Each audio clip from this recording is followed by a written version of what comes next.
I think like as a heavier guy, we get teased all the time. We're like the big boys in the sport, and we're made fun of sometimes as not being as athletic or not being as like quick. There's a lot of teasing that goes on there, especially with the heavyweight guy saying like, oh, the heavyweight doesn't have to lose any weight. I did compete once as a heavyweight, and I did compete a few times in one weight class below the heavyweight. I was 2 weight classes below the heavyweight. Like that's when my natural buff. But yeah, so I got teased a lot with that. And then there was one time that's very memorable where I kind of slowed down on we didn't compete for a while, and we went off to break and stuff. Like I ate a lot, and like I came back a little more chunkier. And I remember my friends just making fun of me, saying like, "But you ate a lot for her." while you were gone. And like it was just part of the whole culture to like always talk about weight and eating and maybe being out of shape, when in reality I wasn't really that out of shape, just for a week, but it was just part of the culture to always like everything was about food and dieting and performance, right? It wasn't so much in the sports aspect, it was more socially. Sometimes kids will mention your weight or something like that, make you feel uncomfortable. So that's when I would deal with it, more on the social side of it, more than sports. I don't know if it's like toxic male energy, but going to like somebody for an eating disorder for me would just be like, come on, man, like harden up a little bit. Like if I really wanted to eat right and diet right, I could find it out. I could find the information myself. I feel like I probably shouldn't have to go to a professional, but I'm sure it would help. I'm sure I'd be happier, especially because of how much I fucked up my body in high school and college and how formative those years were. If I was ever uncomfortable about something, I never stated it. Males make fun of each other a lot in a lot of different situations. We're very playful in that sense, and sometimes it could be very hurtful. And we just kind of suck it up because we're men and we're not supposed to like care about that much. So I think that's happened a lot over my life, honestly, where I'm just like, I just gotta suck it up. Whatever they're making fun of me, like I'm not gonna say anything. So yeah. There's so much pressure on men to perform, especially at high levels, that it's like, well, all right, well, to hell, like sacrifice your body. I lived that life. If I had been successful, I don't even know if I would regret it, but I would pay the price for it for sure. So I just think we need to, I would love it if we could, as like a society, just illuminate the consequences of what doing that kind of stuff is, so that people can just make informed decisions. I don't think disordered eating among men is a typical topic. I think many guys wouldn't even understand, and at one point in my life I thought I couldn't either. So it definitely wasn't something that was talked about, right? Eating disorder is a pretty lonely journey, especially if you're a guy. There are guys who say like, oh, I don't feel fit in terms of like my stamina, but their body images they're all normal, fit in terms of, and I also think a lot of them were on the younger side of, in terms of age. So we're not really concerned with seeking help. I feel like that's just something that's not discussed at all. We never asked each other how we felt, right? But I was definitely uncomfortable a lot of times, but I would never express it because it was part of talking about that kind of stuff every day. Like we would make fun of each other, or like we would either make fun of each other about our weight gains or our weight losses, or having the ability to lose weight or not lose weight. And like it was just something we talked about every day. So as far as how we felt about it though, I think that stuff was never discussed as much, or at least for me, I feel like I didn't discuss it or ever openly say like, I'm uncomfortable with you saying that or anything like that, just because it was part of how the team was. Well, I think simply the fact that men can struggle with these things as well, and it's not just girls. And I think that's a very unpopular concept, because whenever you say eating disorder or bulimia or things of that nature, typically speaking, society will envision girls suffering that. And although it happens, I still think that there's a pretty big percentage of guys that go through the same thing, but they tend to, not even talk about it or not even get the appropriate help, because it's not a socially common thing to have as a guy. I think the thing that did prevent me from doing it was one was being judged for it. Number two, I also felt that having done my own research, I felt like I had enough knowledge. And being that I was young, I feel like it's easier when you're young to just simply lose weight. You know, if you want to lose weight, it's a lot easier. So I think being around athletes and having grown up in an athletic culture, I feel like, okay, if I just eat properly and I train like how I am, I can lose the weight. So I didn't really need to seek help. And also I think the stigma that goes with seeing, you know, going to see someone for help, again, you get judged for it. So that was also another reason. But I also thought that I wasn't at that point where I was severely overweight or severely like out of touch with body image that I had to seek someone. I know out of college, there are people, like as you get older, there are people that do it. It's a little more normalized, but in school, I feel like it's not normal.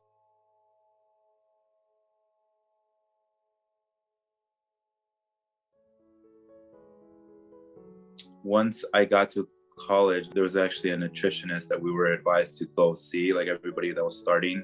And not everybody worked with her. I worked with her one season. Like if you're trying to compete at the highest level, it's going to be a big deal to have your diet right. And I think the ones that are most successful are probably the people that do it right. There's a lot of bad things in sports, right, with dieting and stuff, in my opinion. That was very helpful, having a nutritionist and like going based on them as opposed to like what my coaches would tell me. There was kind of this discrepancy between the two. So it was nice having that. I remember the nutritionist telling me like, hey, you might gain a little bit of weight, but you need to switch over your carbs to earlier in the morning. So we went through like a plan on like the carbs, the amount of carbs that I was taking in throughout the day, and they weren't enough. And so my legs were shot like during competition and stuff. And so when I went on that plan, like I did gain a little bit of weight, but then I ended up, over time, it was easier for me to lose weight towards the end of the season. And I know this a lot in like looking back. Like I'm like, oh, that's cool. Like I realized, I ended up losing weight a lot easier towards the end of the season once I had like good habits, a little better habits for me. Yeah, that I wish I would have talked to her more and spent more time on that. Looking back now, but I just didn't. But I wish I could have. I wish I would have, because that was such a big deal. And then my year, 2 kids died in my league cutting weight. One of them took that rubber suit and was jump roping in the shower with the steam on, and another one took the exercise bike in the shower with the rubber suit and was trying to cut weight that way and passed out. So then they changed the rules and made like a hydration test or something. There was no team dietitian. There was nobody monitoring you. There was nobody like looking over for you. There was nobody telling you what to eat. You know, it was a complete free for all. Essentially, it was on you to make the weight. It didn't matter how. It was about winning, right, at the highest level. So we did take dieting a little more serious, where we wondered, like, for example, one thing that happened all the time in high school that didn't happen in college anymore, we learned that it wasn't good for us, was putting like trash bags over us and like spitting all the time and like trying not to eat and stuff. You could say that in terms of therapy, I guess the biggest thing was the cost. Because as an international student, you typically don't have any kind of health insurance. And if you want to go to a hospital and get an appointment with a therapist, that's going to cost you a lot of money. So if you're a student and you don't have an income, you see how that could be a problem. And apart from that, I mean, I had a school therapist, but overall, it's a pretty lonely journey looking back, because I don't think many people understand, and I don't think there's a big source of help for issues like that. There's so much information out there with how to do it right, with how to be healthy, with what you should be putting in your body. So research, put yourself on a good, healthy diet, and just do the research. In 2019, I gave up. I was ready to kill myself. So I'm standing at table in front of boxes of full-size Snickers, and I'm on like number 7, and I'm fully aware. And the whole time I'm just thinking to myself, like, I want to put a bullet in my head, because I don't know how else to stop eating. Prior to that, I already knew I needed help. It probably took me 4 months to actually find a therapist, and then another month or 2 after that to find a psychiatrist, because no one takes new patients. But yeah, that whole process was brutal. Yeah. It's so hard to seek out help when you are in like the absolute depths. And then you get turned down, and it's like it can take like months to even just get the courage to try again, kind of thing. Because I feel like when you are going through an eating disorder, I feel like you lose your rational mind. Like, it's a weird feeling. So prevent from getting to that point, right? And then secondly, if you are really deep into it, you gotta make that conscious decision to change your ways. And that's the only way to, dig yourself out of that hole. And I think that's the whole, idea behind it. It sucks, and it's a very, very nasty thing to go through. Definitely not mental health support, I can tell you that. And nutrition, I'm gonna say no, because the stuff that I learned from nutrition base was more just my own personal research. It was also trial and error, what worked, what didn't work.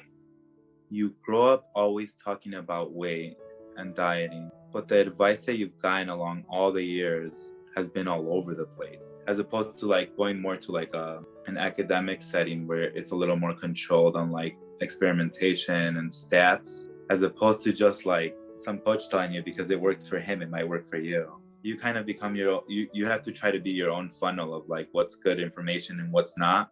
So that makes it difficult.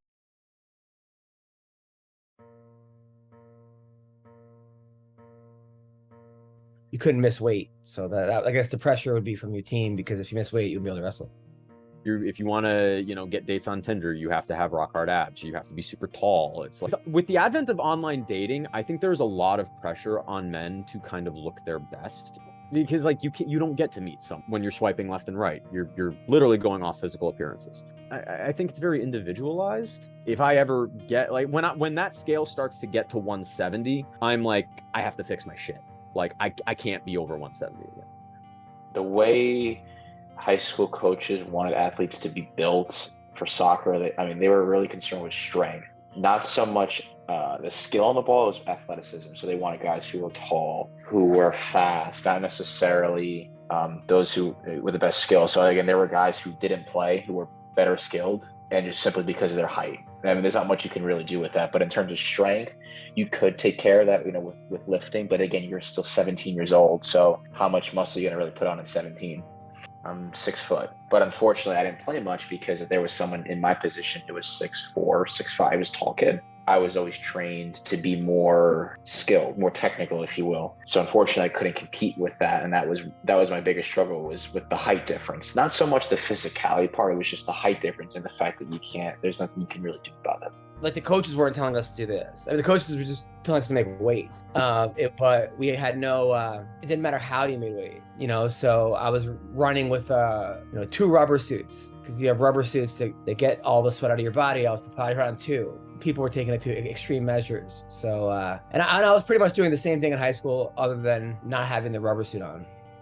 I was bullied for being fat when I was a kid. I definitely had some body dysmorphia when I was younger, for sure. Like I wouldn't want to take off my shirt at a swimming pool or like at a beach or something like that.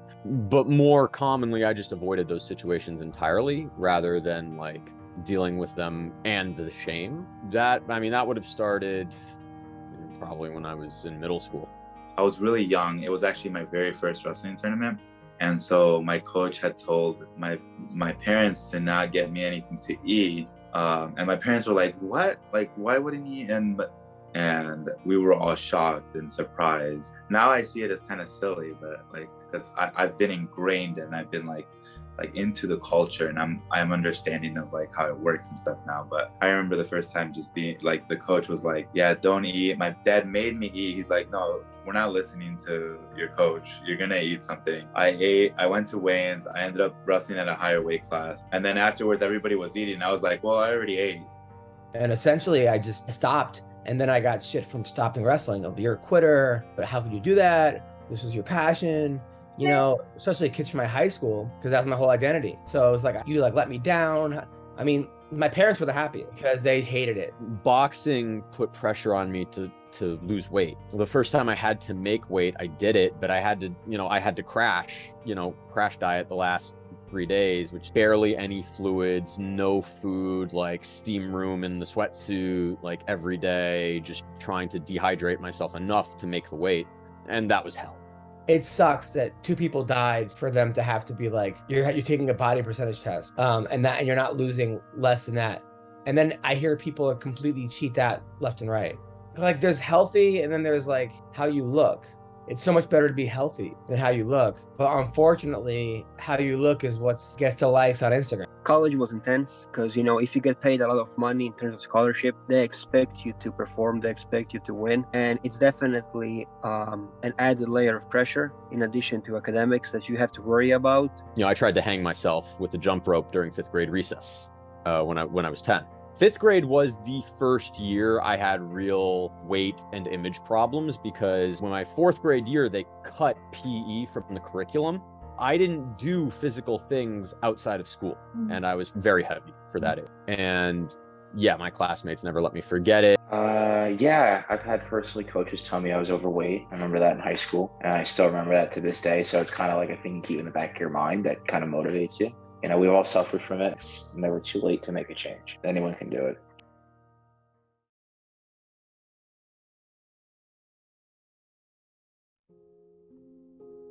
My wife is because thinks I have body dysmorphia. Like, I'm 188 pounds, but in my mind, I'm like 320 pounds. It was me. Like, I would put all my worth into wrestling. So I would weigh in before every single meal, after every meal, and then essentially like kind of starve myself to make that weight. And if I was a little heavy or 2 or 3 pounds over or whatever I was, my entire day would be ruined. If I was too heavy, then I was going to lose a wrestling match, or I would just get into these like snowballs. So essentially, like my entire worth or how I felt about myself was how much I weighed.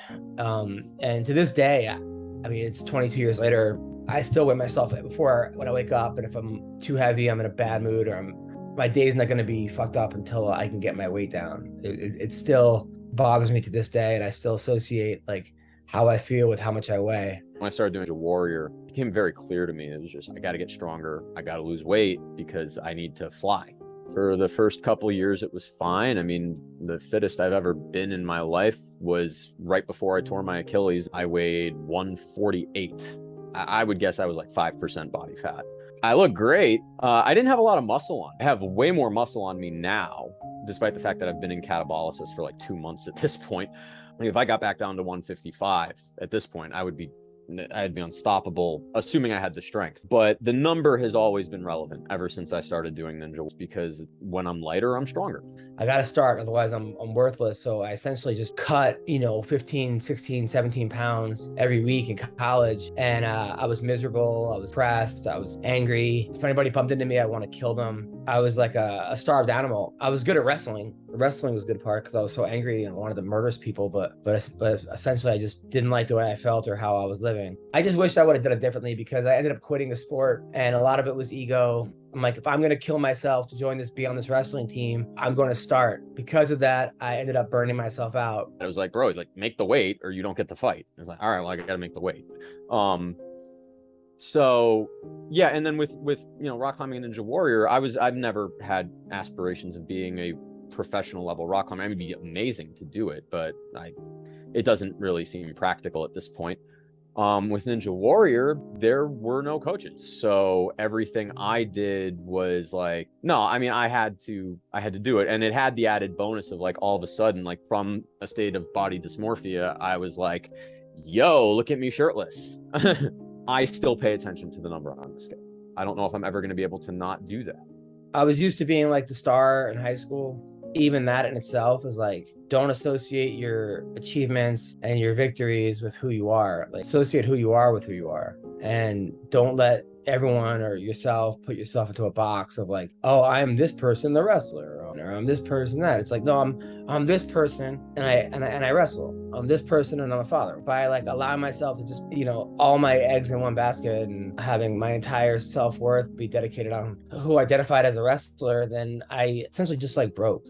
So to me, I guess a small part of it was the body appearance, but I feel like the bigger majority of it for me was the some unexplainable need to control and overall anxiety, rather than me being dissatisfied with how I looked in the mirror, if that makes sense. I'm in a sport where there's no weight class. They don't care if you weigh more, weigh less, or your body composition, as long as you win, right? So any kind of pressure that I might have experienced body-wise was determined by me rather than a faculty or the coach or anything like that. I did feel that pressure, but it was all internal. It all came from myself. It was all pressure I put on myself. I was always like top 1%, but I was never top 0.01%, which is like where you need to be. And I was like willing to do anything to get there. And yeah, I developed really bad habits that, turned into binge eating disorder. I definitely had really bad habits that evolved into binge eating disorder.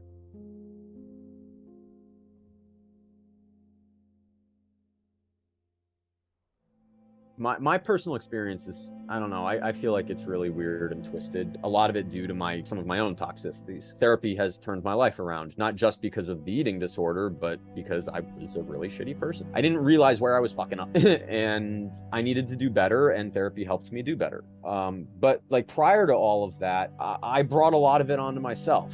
I mean, I'm not going to sit here and say like, okay, other people weren't shitty to me, but I definitely didn't help my own cause. I feel like most people don't have the same toxicities that I did. I brought a lot of it on myself. Was pressured with eating habits, but I didn't think that was good. I mean, like our it was about, not getting too high and too low. So, which I didn't do right. I was terrible at it. I had teachers who were like, anytime, if I ever complained, if I ever told essentially that I was being teased or made fun of, it was like, well, what did you do to make them do that? Whatever you want to call it, victim blaming, gaslighting. It was always turned around on me. I was always guilty, no matter what. I'm very angry about that. Definitely, things that make me resentful in my adult life. I think that I have the capacity to resent because of things like that. I'm not playing victim, and I'm not trying to like blame anyone, because essentially it was like me who made the choice to do all these things. But at the same time, I wish there was some type of guidance, because it was like once I quit, then the coach wanted to reach out to me. But before that, it was like, I mean, I easily could have been the one who died. I mean, they were saying I was going to be an All-American. As my coach said to me, not many kids can say you're an All-American. And I never got a chance to say that because of my own ways that I went about things, which was like, hey, I thought that I would be able to keep up losing 15, 18, 20 pounds a week. And just, I thought I didn't think it would eventually just kind of break me. And it did. That was the first time I'd ever been subjected to like an elite, like even borderline elite level of training, and my body couldn't handle it. And that really didn't have anything to do with the diet or the nutrition. I mean, yeah, like the weight cutting was its own thing, but that was kind of more my fault than any pressure I was getting, because it was like, well, you're still eating pizza. Like you could have cut weight over 6 months. Now you have to do it in 6 days kind of thing. That was just bad eating habits on my part that I've developed over a lifetime.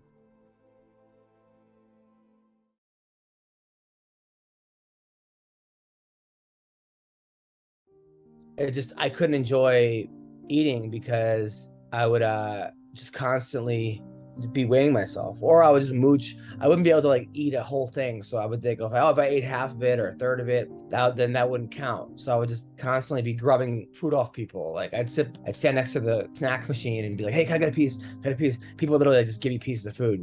So I took it upon me to cut weight. This was junior year of high school, and I cut like 30 pounds of weight. I was shedding weight like crazy. And even up going into college, I was not very comfortable with food. It was something like that I knew I had to do. I knew I had to eat to function, but it was hard for me to have a good relationship with it, if you will. There were times when I wouldn't eat enough, and I would overeat. It was not a healthy balance. Say you become anorexic. It doesn't happen overnight. Looking back, there were these little behavioral patterns over time that accumulated and then resulted in, hitting the rock bottom. So I would say is really pay attention to what you're doing in the moment, because it's a very slippery slope, and you can feel way worse in not that long period of a time. Yeah, I mean, I remember just literally being the last person to weigh in though, and like the whole team and the soccer team just looking at me, because my bones, you could see like I looked like I was like death. So I would drink a glass of water and gain 5 pounds on that little water. If I brushed my teeth sometimes, they had the weigh-in, I'd gain weight just from the water from the toothbrush sucking into me. That's how emaciated I was. And then I would shoot back up to 14, 15 pounds. I mean, that night, and then do it all over again. Because with high level sports, usually you'll have a body composition goal. And typically speaking, if you want to be the best you can be, you'll have to do some sort of monitored eating way. This can be problematic for people that have underlying OCD, anxiety, because they tend to fixate on those things way easier. But I, for example, and many other people that have OCD, they can easily get trapped into that kind of behavioral, and they can be a worse outcome. Our coach was funny. Like, he would stop off at McDonald's after matches, but we all had to order salad. If you missed weight, you were fucked. Like, you let the team down. But it wasn't crazy cutting. It was 3 to 5 pounds max in high school.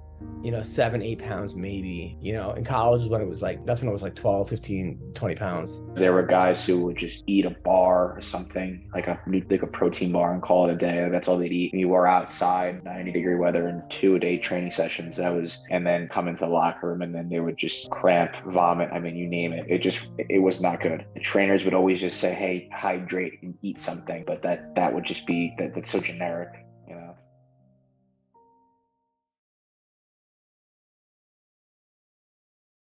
Men have feelings too.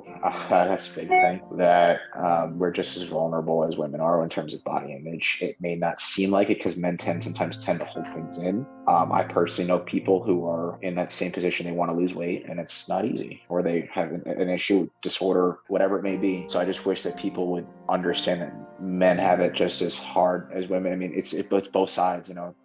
They're equally as vulnerable. Try to allow yourself to be happy while doing it. And don't let your highs get too high, and don't let your lows get too low. To get more professional help, let's try to go towards people that have actually studied this in a controlled setting, like an academic setting. Like I said earlier, when I look back is when I realized I should have taken advantage of that even more. And I would say, instead of just listening to someone else that's done it, or it looks like they're doing a really good job at it, like, who knows? Like, there's so many different variables there that there's no control over. So like, try to seek professional help more than just your teammates or other people that have been there. I just think in general, like, we need to teach kids to be nicer to each other. Go back to it. I think we just need to make therapy more accessible to everybody. Like, it shouldn't even be this. I feel like therapy is this taboo subject, and it shouldn't be. Like, it should be normal. It should be like just going to a doctor if you don't feel well, kind of. Try not to be too hard on yourself, and try not to engage in behaviorals, whether that be working out or dieting, that aren't good for you long term, right? You really want to be cautious of what you're doing in the moment. So I think we need to, understand that bodies come in all shapes and sizes, and just because you may not have that 6-pack doesn't mean you're not as lean, you're not as fit. I feel like that's just the worst thing to judge. There are guys who are big and strong who may not have 6-packs, but they're strong. The one thing that I tell people is like, dude, just like don't crash. Like, don't crash fast. Don't crash diet. Like, you're gonna do so much damage to your body. And it's the thing is, like, we don't talk about what damage the negatives really do enough, because so much of the damage is perceived to be just like physical and visceral, but we don't ever really talk about the mental and the emotional damage that starving yourself for 4 days straight does. And I did that. It shouldn't be this thing where like anyone would ever hesitate to be like, don't fucking do that. Like, just don't do that.